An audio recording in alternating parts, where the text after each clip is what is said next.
Bismillahirrahmanirrahim. Alhamdulillahirabbil alamin. Wassalatu wassalamu ala asyrafil mursalin sayyidina wa maulana Muhammadin wa ala alihi wa sahbihi ajma'in, amma ba'd. Ibu-ibu, bapak dan saudara-saudara sekalian yang dimuliakan Allah, alhamdulillah kita panjatkan syukur kepada Allah Subhanahu wa taala. Sore hari ini kita masih diberi kesempatan untuk hadir di masjid melaksanakan aktivitas rutin kita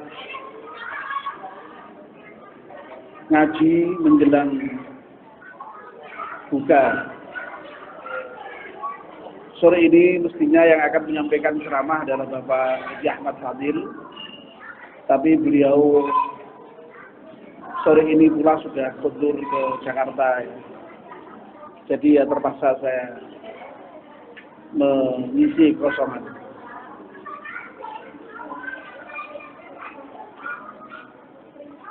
Pada pertemuan yang lalu kita sudah sampai pada makalah yang kedua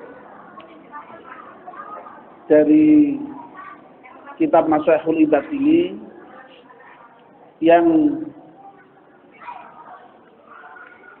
merupakan sabda Rasulullah Sallallahu Alaihi Wasallam yang memerintahkan kita agar supaya kita ini mau bergaul dengan para ulama, duduk di majelis para ulama, dan juga mau mendengarkan kata-kata para hukama. Kemarin sudah saya jelaskan panjang lebar dari sisi kenapa kita mesti harus duduk-duduk di kalangan para ulama itu.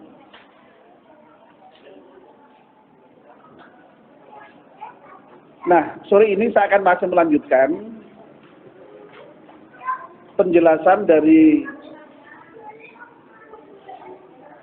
Imam Nawawi yang merupakan syarih atau pensyarah dari kitab yang dikarang oleh Ibnu Hajar Asqalani ini mengenai dua hal yang diperintahkan Rasulullah itu. Wa fi riwayat Tabrani an Abi Hanifah. Dan di dalam riwayat Tabrani dari Abu Hanifah, Rasulullah Sallallahu Alaihi Wasallam bersabda, "Jalisul kubara wasairul ulama wa khalitul hukama." Hendaklah kamu duduk-duduk di antara orang-orang kubara. Kubara itu kalau secara letternek dimaknai sebagai orang-orang pembesar, ya. Tapi sebenarnya bukan pembesar dalam pengertian bahasa kita sehari-hari. Nanti akan kita jelaskan. Wasail ulama, dan kamu hendaknya mau bertanya tentang persoalan-persoalan yang kamu hadapi itu kepada ulama. Wa khalitul hukama, dan hendaknya kamu mau bergaul dengan para hukama. Nah, kemarin itu sudah kita sampaikan, ya. Yang namanya ulama di situ ya ulama amilin, ulama yang mau mengamalkan ilmunya. Kemarin juga sudah kita jelaskan yang namanya hukama itu yaitu al-alimina bidatillahi ta'ala al-musibina fi aqwalihim wa af'alihim. Yang disebut hukama itu adalah orang yang mengetahui zat Allah. Karena dia itu tahu zat Allah, maka kemudian para hukama itu benar di dalam berucap dan bertindak. Antara ucapannya dengan tindakannya itu ya konsisten. Ya. Tidak kok omongannya ngalor tapi tindakannya ngidul, tidak seperti itu. Satunya tindakan dan perbuatan. Nah, wa fi riwayatin, dan dalam riwayat yang lain, Rasulullah juga bersabda, jalisil ulama, hendaklah kamu berada pada majelis para ulama, wa sahibil hukama, dan hendaknya kamu berteman dengan para hukama, wa khalidil kubara, dan hendaknya kamu bergaul dengan para kubara atau para pembesar tadi. Ya, jadi antara riwayat yang satu dengan riwayat yang lain ini ya meskipun redaksinya berbeda-beda, tapi ya hampir sama sebenarnya maknanya. Nah, ini diberi penjelasan yang disebut ulama menurut pengarang kitab ini ya. Fa innal ulama'a, sesungguhnya yang namanya ulama itu salah satu aksamin. Ada 3 macam. Ini penjelasan dari yang disebut ulama itu kayak apa itu disebutkan di sini. Yang pertama, al-ulama'u bi ahkamillahi ta'ala. Yang pertama adalah ulama-ulama yang mengerti betul tentang hukum-hukum Allah Subhanahu wa taala. Ini ulama jenis yang pertama. Wa hum ashabul fatwa. Ulama yang demikianlah yang kemudian mampu memberikan fatwa terhadap berbagai macam persoalan yang dihadapi oleh kita umat Islam. Jadi ulama jenis ini ulama yang betul-betul menguasai ajaran Islam, terutama dari segi hukum-hukumnya, ya. Sehingga karena mereka paham tentang hukum Allah itu, mereka berhak untuk memberikan fatwa. Yang kedua adalah wal ulama'u bi dzatillahi faqat. Yang kedua adalah ulama yang mengerti zat Allah saja. Wa hum al-hukama, dan itulah yang disebut dengan hukama itu, ahli hikmah. Kita sering kalau dalam mungkin pengertian kita selama ini itu, kalau dalam bahasa kita sehari-hari itu, kalau ulama yang pertama tadi itu mungkin ulama dalam pengertian yang alim betul, ya. Tapi yang kedua tadi mungkin yang sering dalam bahasa masyarakat disebut dengan ulama khos itu, ya. Mungkin ulama ahli tasawuf itu yang memang dia makrifat kepada Allah Subhanahu wa taala. Wa fi mudakhalatihim, dan di dalam kita itu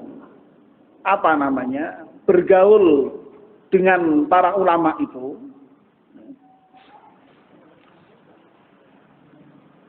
tahribun lil akhlaq. Jadi kalau kita itu bergaul dengan para hukama tadi, ulama-ulama yang betul-betul mengerti zatnya Allah, ya, itu akan membersihkan akhlak. Ya. Jadi kita akan terbimbing, lalu akhlak kita menjadi baik. Li'annahum, karena sungguhnya para hukama itu asyraqat qulubuhum bima'rifatillah. Ya. Asyraqat itu kira-kira itu ya apa ya namanya? Memancar begitu ya. Jadi dari kata-kata syarak itu ya kemudian kata-kata masyrik, ya, timur, ya, yang memancarkan cahaya itu. Memancar hatinya bi ma'rifatillah, dengan ma'rifat kepada Allah, dengan mengerti akan Allah Subhanahu wa taala, wa asyraqat asrarahum, dan juga memancar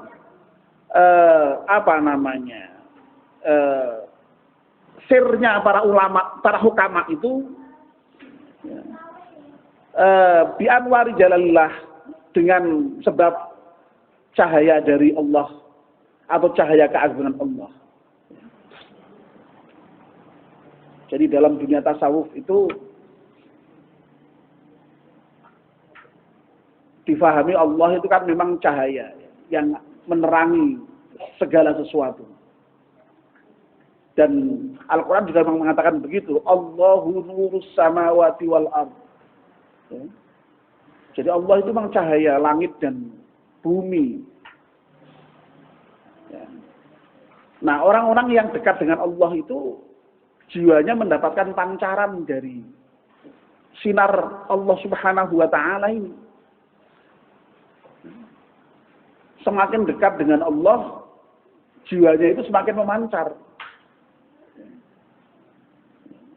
Semakin jauh ya semakin gelap, kira-kira begitu. Ya. Oleh karena itu orang-orang yang dekat dengan Allah itu ya karena jiwanya memancar tadi itu ya, sehingga juga dengan begitu juga lalu kemudian ikut bisa juga menyinari kegelapan orang lain. Ya, ibarat ya kita ini kan sebenarnya ya punya sinar masing-masing. Cuma sinar kita ini kan bertingkat-tingkat ya.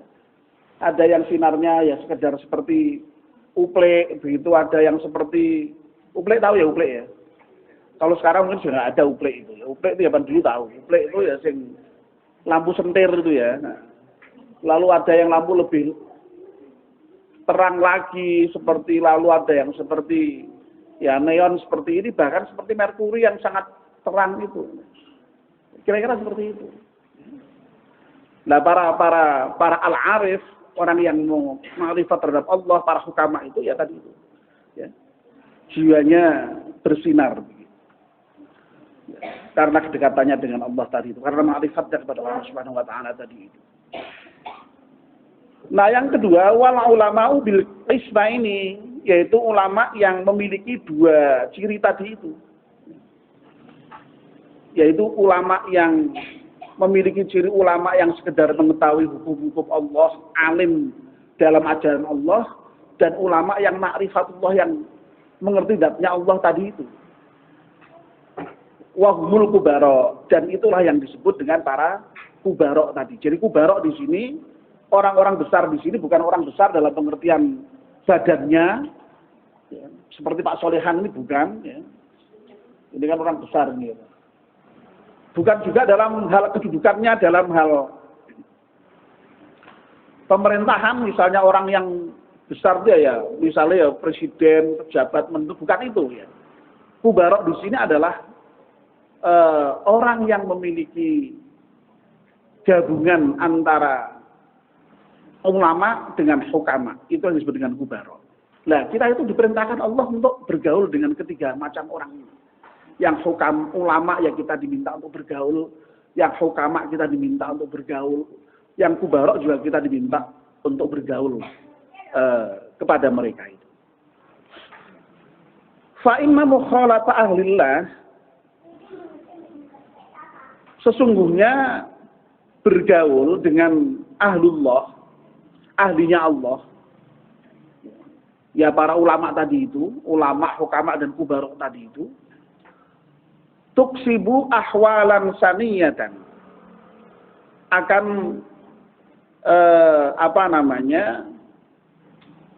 menghasilkan tingkah laku yang luhur. Agama sudah kita jelaskan panjang lebar ya. Jadi insya Allah dengan bergaul dengan para ulama, para hukama, para kubarok itu ya otomatislah kita insya Allah bisa mencontoh perilaku mereka. Lalu dengan begitu kita bisa juga mengikuti perilaku mereka itu dalam kehidupan kita sehari-hari. Ya atau setidak-tidaknya kurang sudah kita sampaikan itu ya mampu ulama lah setidak-tidaknya itu. Ya seperti kalau kita kemarin sudah jelaskan juga seperti dekat-dekat dengan penjual minyak wangi. Nah, yang menarik ini dijelaskan lebih lanjut begini. Wan naf'u bil lahwi.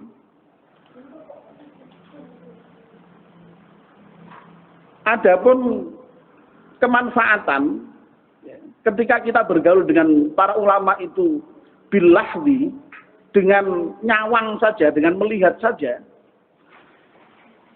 fauqat naf'i bil lafzi, itu lebih unggul ya, dibandingkan dengan manfaat ketika kita mendapatkan wejangan-wejangan dengan lafal, dengan nasihat. Piye iki maksudnya iki? Kira-kira begini apa? Orang itu kadang-kadang ya, ketika kita dengan melihat saja itu sudah rasanya sudah kayak maknyes gitu ya. Kita lihat orang itu kan kadang begitu ya, lihat orangnya saja ya. Ketemu ulama siapa itu, baru lihat saja itu sudah senang kita. Ya. Sudah bahagia kita.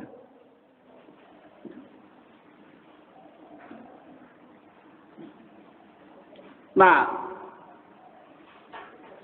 kalau sudah senang dengan ketemu saja, dengan lihat orangnya sudah senang saja itu sudah biasanya sudah tanpa dinasehati, tanpa dituturi wis kira-kira nganut gitu. Kira-kira wis dadi apik itu kira-kira. Ya. Tapi sebaliknya kadang-kadang kita tuh lihat orangnya aja sudah nggak senang gitu. Melihat wajahnya aja sudah males gitu. Nah kalau sudah begitu, diomongi apa saja oleh orang yang kita lihat sudah males tadi itu, masuk enggak? Enggak. Ya. Nah ini pentingnya tadi itu ya. Bergaul dengan ulama itu. Jadi kadang-kadang kita baru deket dengan ulama saja itu sudah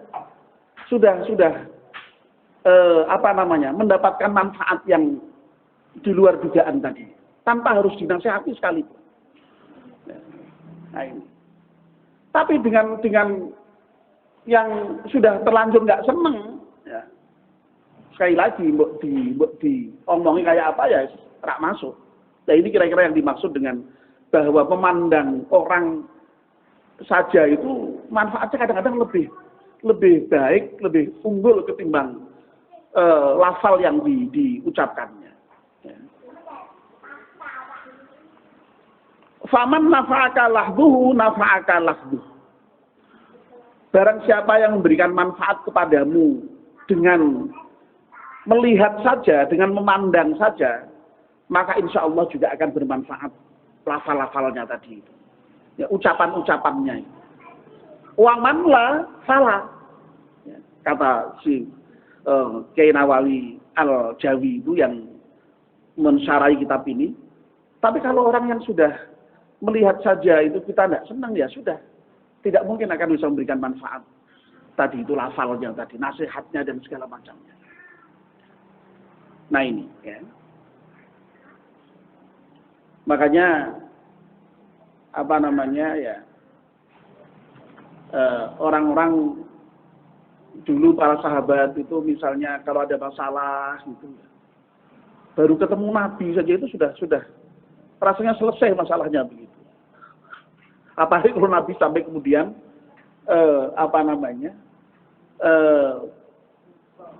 ngendikone itu betul-betul sesuai dengan apa yang diharapkan, luar biasa.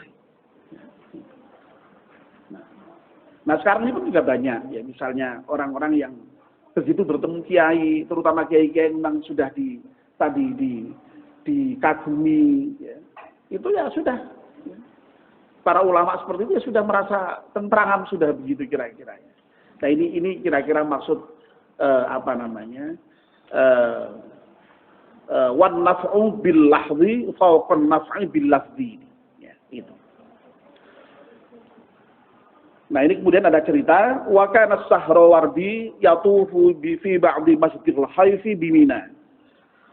Dan adalah Sahrawardi ya.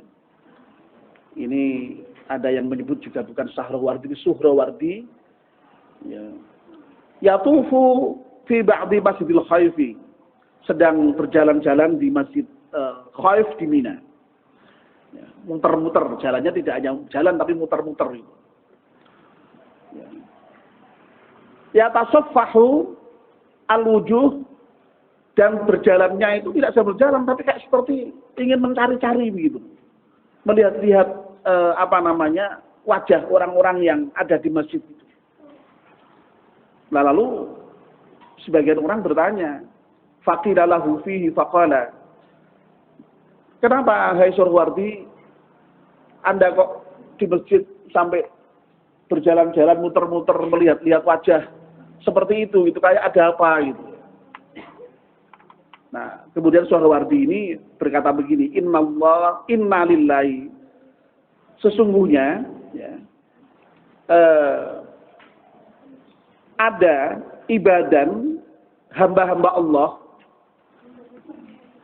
atau kalau diterjemahkan sesungguhnya Allah itu memiliki hamba-hamba, itu kira-kira begitu terjemahnya.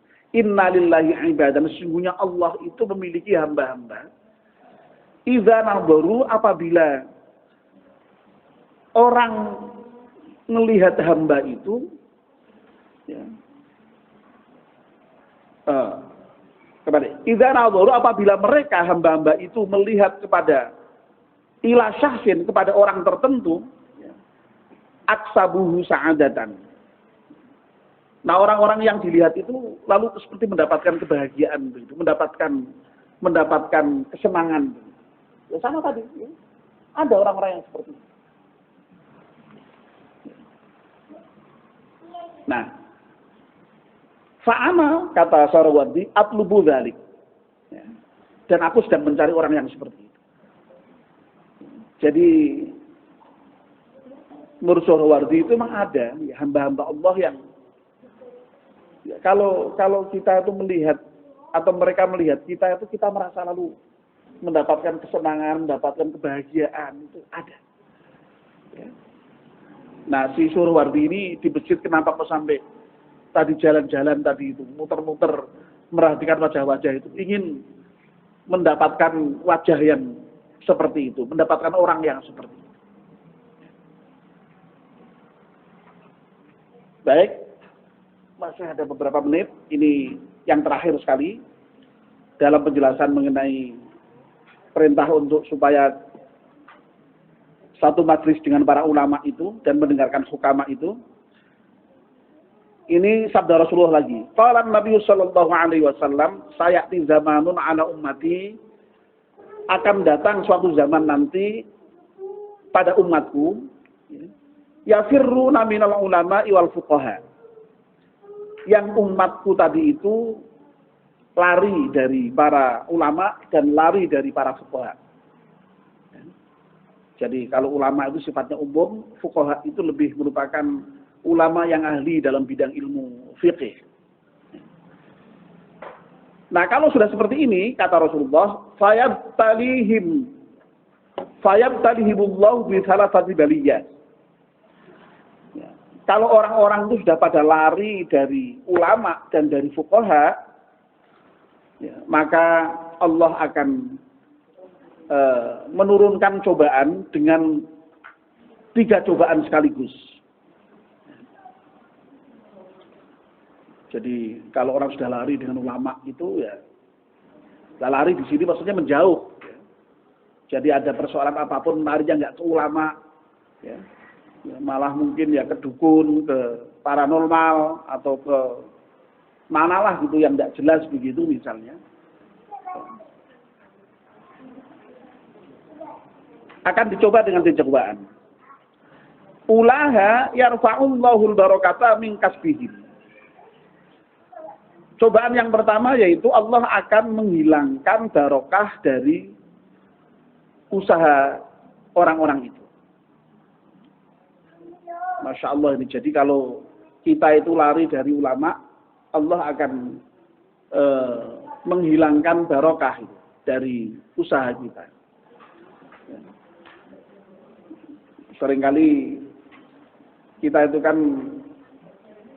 merasakan ya barokah itu ya meskipun rezeki itu kadang-kadang hanya sedikit, tapi kalau barokah itu rasanya ya, serba cukup, enak. Tapi bisa jadi harta itu kalau nggak barokah itu ya nggak tahu entah kemana ya. Nah ini. Nah barokah itu tambahnya kebaikan, ziyadatul khair. Jadi banyak bertambah kebaikannya. Ya. sedikit sekalipun juga tetap bertambah kebaikan. Itu barokah. Lalu yang kedua, cobaan yang kedua akan diberikan oleh Allah kepada orang yang tadi kalau sudah umatnya pada lari dari ulama dan fuqaha itu, yusallitullahu ta'ala alaihim sultanan dzaliman. Allah akan memberikan penguasa kepada kaum yang sudah lari dari para ulama tadi itu, penguasa yang zalim, penguasa yang ngawur, yang aniaya. Ya tidak tahu ini apakah gejala-gejala seperti ini apakah sudah memang zamannya atau belum, tidak tahu. Ya, masalahnya memang sekarang ini ya orang lain dari ulama itu ya bisa jadi ulamanya sendiri yang memang, soalnya ulama sekarang ini kan ya gimana ya? Ya kadang-kadang ulama itu ya tidak ulama beneran, lalu hanya gara-gara didorong oleh media, oleh pers, oleh wartawan, lalu lah udah dilabeli ulama. Kadang-kadang secara politik gitu bukan ulama ya asal disurbani, asal dikasih baju putih-putih ya. Apa menes dikumpulke teng seragam ngono difoto. Ya. Oh ini sudah didukung oleh sekian ulama. Jadi mana ulama jadi kemudian Masya Allah kabur jadinya ya. Kabur jadi. Sehingga ya kadang-kadang lalu orang sering lalu lama kok kemudian gitu ya. Jadi persoalan. Lalu orang pada kemudian ya bisa jadi kemudian tadi nggak senang dengan ulama tadi. Nah yang ketiga ini yang paling menakutkan ini, wasalisatu yahrujuna minad dunya bi ghairi iman. Dan yang ketiga akan dicoba oleh Allah orang-orang yang sudah lari dari ulama dan fuqaha itu bisa jadi nanti keluar dunia atau meninggal dalam keadaan bi ghairi iman, tanpa iman. Nauzubillah min dzalik. Jadi ini cobaan yang berat saya kira kalau kita tidak dekat dengan ulama. Kemarin sudah saya sampaikan panjang lebar ya. Ya karena apa? Karena ulama itu warasatul anbiya.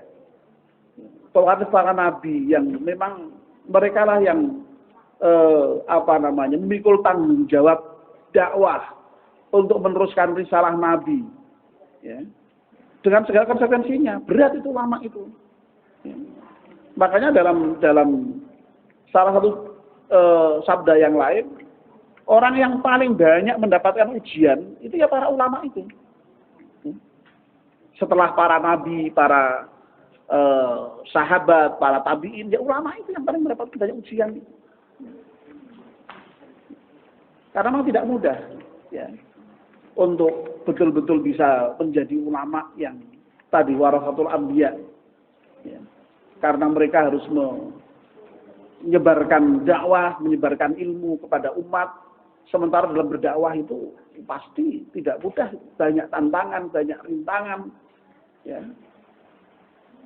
yang kadang-kadang membuat orang tidak kuat. Nah, rintangan dan ujian itu tidak selalu dalam bentuk yang negatif, ya. Tidak selalu dalam bentuk yang sulit-sulit.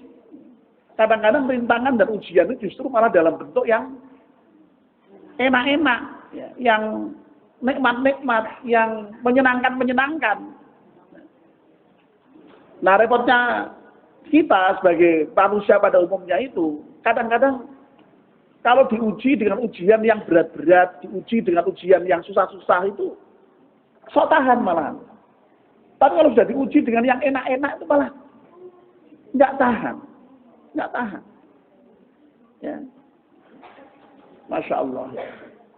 Makanya ya kita ini ya semua kita ya sebagai umat Islam ini harus sadar betul bahwa dalam hidup ini di samping para ulama, para nabi diuji, ya kita ini juga diuji. Dan sekali lagi ujian Allah itu tidak selalu dengan yang tidak enak atau dengan musibah, tapi juga yang enak-enak atau dengan nikmat itu. Nah mudah-mudahan kita ini termasuk orang yang diuji dengan apa saja tetap bisa baik, ya, bisa lulus ujian itu, ya, sehingga kita tetap dicatat oleh Allah sebagai orang-orang yang bertakwa. Karena orang yang bertakwa itu orang yang memang lulus ujian. Dan Allah memang tidak pernah membiarkan orang yang beriman, orang yang bertakwa itu begitu saja tanpa di